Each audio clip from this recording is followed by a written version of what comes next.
Hey, salut la gang de Questions Auto, j'espère que vous allez bien. Une petite série de vidéos justement pour les gens qui tripent sur véhicules électriques, sur véhicules hybrides. Vous le savez, le futur, c'est ces véhicules-là. Puis moi, ben j'aime ça parler avec des pros. Puis c'est pas pour rien que je m'entoure de gens que je connais un petit peu, mais qui sont aussi très connaissants dans le domaine. Alex, comment ça va? Ça va bien, Mathieu? Et toi? Ben oui, ça va super. Alex, écoute, t'as trippé sur les voitures sportives dans le temps comme moi. T'as eu un Civic, t'as eu ton RSX aussi dans le temps, t'avais ça. Quelques Acura, oui. Et là, merci bye, on est rendu avec une Leaf. Le virage électrique est fait. Pourquoi? C'est la grande question que je te pose. Effectivement, c'est la question que tout le monde pose. Pourquoi? Ben, moi, je l'ai fait personnellement pour l'environnement en premier, mais le portefeuille aussi. J'ai regardé qu'est-ce que ça allait me coûter, puis finalement, il y avait de l'économie à faire en plus. Fait que je me suis dit, mon Dieu, le meilleur des deux mondes est là. L'économie, tu le fais où avec un véhicule électrique comme tu as présentement? Parce qu'on s'entend, c'est un peu plus cher à l'achat. Il y a d'autres aussi choses qui viennent, des dépenses avec ça. Donc, on veut vraiment avoir le chargeur rapide aussi à la maison, la fameuse petite carte pour déverrouiller les bornes et les stations. Il me semble qu'il y a beaucoup de frais qui viennent avec ça. Je te dirais que la première économie est au niveau du carburant, qu'on appelle l'électricité, donc l'énergie. Donc, d'où vient l'énergie? Elle vient de Hydro-Québec, de ta maison. C'est à ce niveau-là qu'il y a le plus gros gain, qui est de 80 %. Donc, c'est à peu près 7 fois moins cher, disons, au total, grosso modo, quelqu'un qui fait à peu près 15 000 km par année, d'avoir une auto électrique. Ensuite de ça, tu as aussi des économies au niveau de l'entretien. Tu coupes de moitié. Il faut dire que là-dessus, tu n'as pas de système d'échappement qui va rouiller, tu n'as pas de changement d'huile. Fait que c'est toutes des choses qu'on fait techniquement une fois ou deux par année avec des voitures à essence qu'on ne fait pas avec la voiture électrique. Puis après ça, tu as même un rabais au niveau de tes assurances, tu as un gros 20 % minimum moins cher de ce genre de véhicule. Fait que si tu sais magasiner, c'est quand même pas pire pour tes assurances, tu vas être capable de sauver. Oui, exactement. Puis, tu connais l'Association des véhicules électriques du Québec. Ils ont une entente avec Intac Assurance déjà. Fait que déjà, ils se placent des programmes puis des incitatifs pour les gens, là, de toute manière, pour avoir des rabais encore supplémentaires. Mais grosso modo, c'est au niveau de plus mettre d'essence. Donc, plus tu fais de kilométrage avec une voiture électrique, plus tu économises. La personne qui va faire 10 000 km va économiser. La personne qui va faire 20 000 km encore plus. Donc, c'est pour ça que tu remarqueras qu'il y a des voitures plus dispendieuses comme les Tesla, qui sont achetées beaucoup par des commerciaux, des agents immobiliers, des voyageurs, des vendeurs sur la route. Alors, eux, compte de dépenses, tout ça, mais ils ne mettent plus une goutte d'essence. Ça va les aider un petit peu justement dans cette dépense-là, si on veut. Mais là, toi, tu as choisi la Leaf de Nissan. Donc, la Leaf de Nissan, ça fait quand même un petit bout de temps qu'elle existe, un véhicule purement électrique. Parle-moi un peu de ton expérience avec ton propre véhicule. Exactement. Donc, moi, j'ai une Nissan Leaf 2012, qui est la génération 1. Mon expérience, bien, ça a été, au début, j'ai découvert comme tout le monde, comme tu as dit, j'étais un gars de voiture sport qui aimait ça beaucoup. Et puis, tout de suite, on voit la puissance de toute voiture électrique. Le torque est instantané. Tu n'as pas besoin d'avoir une révolution élevée pour obtenir des chevaux vapeur, comme on dit. On est capable de faire un comparatif en chevaux vapeur des voitures. Et là, tu es en train de me dire que ça marchait plus que ton RSX? Oui, exact. Au départ, c'est sûr sur le long terme, mais je veux dire, la longue distance, les moteurs à essence finissent par rattraper. Mais les voitures électriques sont plus puissantes, ont plus de torque, comme on appelle, que mon Civic ici que j'avais. Le couple au décollage, on le ressent, puis je vous l'ai dit, quand on a essayé la petite Spark, nous autres, de notre côté, ça a un punch assez instantané. On n'a pas besoin d'avoir une Tesla non plus là, pour avoir un gros punch comme ça. Mais là, l'entretien de ton véhicule, ça t'a-tu coûté certains frais? Là? Parce qu'une 2012, ça a un petit peu d'âge. Je fais déjà 4 ans pour le véhicule. Tu es rendu à combien de millage? J'ai 45 000 km. Je te dirais que l'entretien, comme je te disais, il est minime. C'est environ 140 $ à chaque 12 000 km.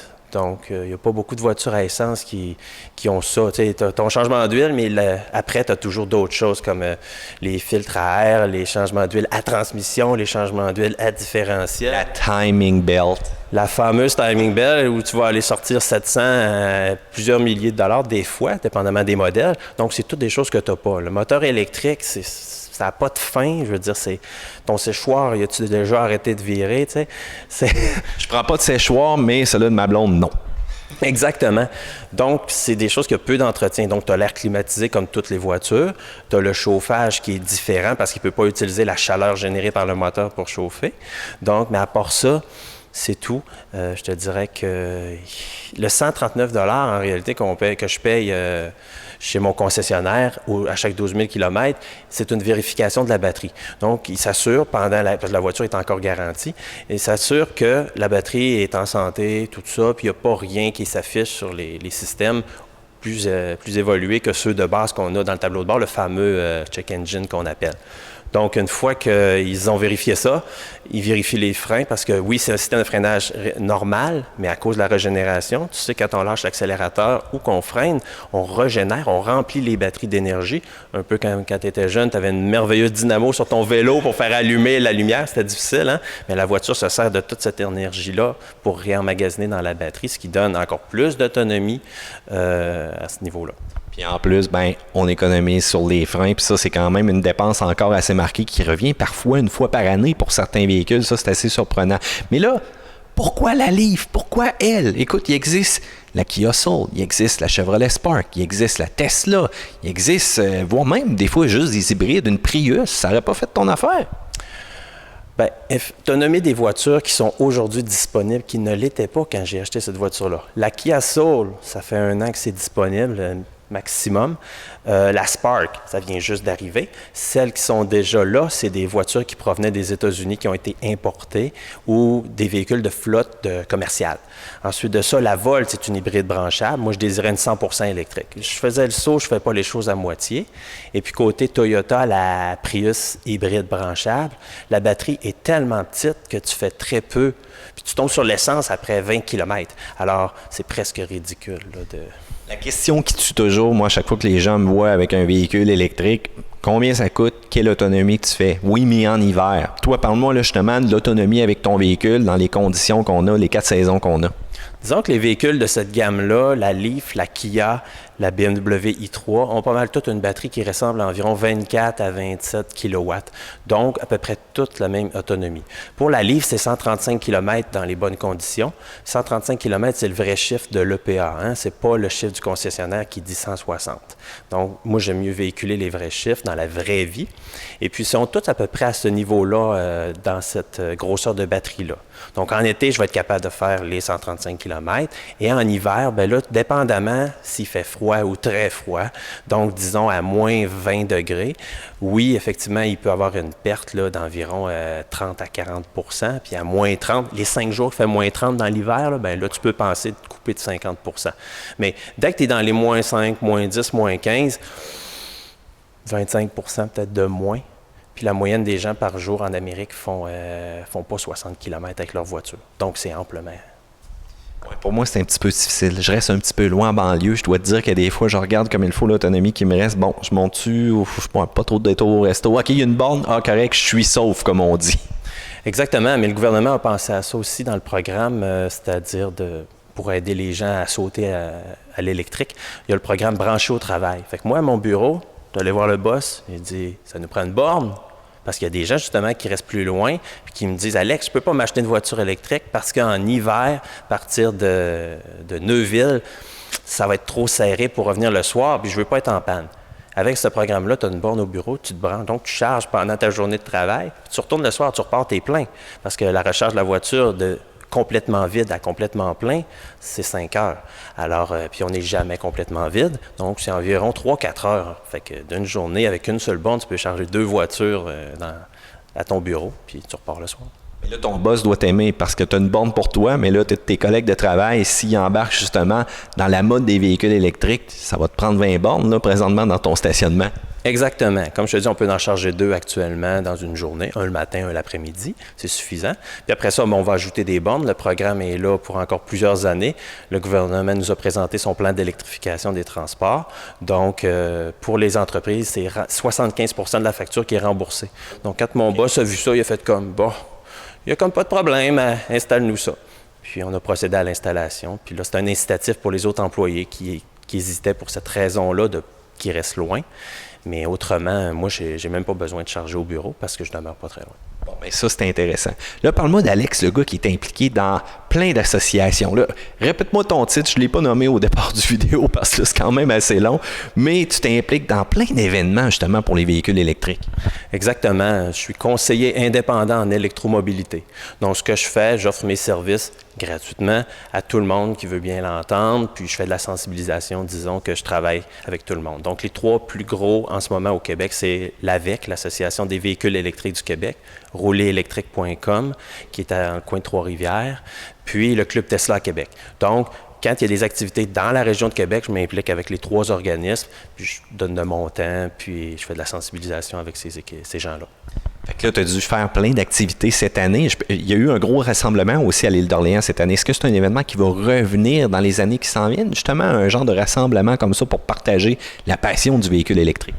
Exactement. L'AVEQ organise beaucoup d'événements à travers le Québec. Il y en a plus d'une dizaine, je dirais même une vingtaine par année. L'été est très chargé. Je pense qu'il n'y a pas une fin de semaine où tu ne pouvais pas essayer un véhicule électrique quelque part au Québec durant l'été. Les propriétaires arrivent avec leurs véhicules. Ce n'est pas les concessionnaires ni les fabricants qui font ça. C'est des gens qui ont des voitures, qui les ont, qui les roulent, qui les utilisent, qui peuvent expliquer qu'est-ce qu'ils font avec leur voiture. Puis la réalité aussi, il n'y a pas de pitch de vente. Il n'y a personne qui reçoit rien pour ce qui donne comme système. Alors, oui, il va y avoir à nouveau des activités, c'est certain, à Québec. Le Club Tesla Québec en fait 2, 3 chaque année. Des fois, c'est des balades, des rides, comme on dit en anglais. Là, Bon vieux mythe de char, comme on disait dans le temps. Exact, exact. Donc, on est déjà allé faire le tour de l'île d'Orléans, arrêter à la chocolaterie, tout ça. Cet été, il y a eu exactement, comme tu disais, l'AVEQ, qui a fait une vraie rencontre d'essais routiers, etc. Donc, il y avait tous les véhicules possibles à essayer. Les Tesla Model S, les BMW i3, la Kia Soul électrique, la Leaf, bien sûr. Et puis, il y avait une Spark aussi. Tous les véhicules étaient là. Dans le fond, il n'en manquait aucun. En fait, il manquait beaucoup de véhicules. Sérieux? Non disponibles au Canada. Ouais, mais ça, on peut pas faire grand-chose. Tu le sais, les normes, c'est comme ça. Regarde, on a eu les Spark dernièrement, c'était juste en Californie, juste en Oregon, voire même la Fiat aussi qui est disponible uniquement dans certaines régions. Ça s'en vient, là. Exactement. Et la plus importante, la plus vendue en Europe, la Golf électrique, que nous n'avons pas non plus.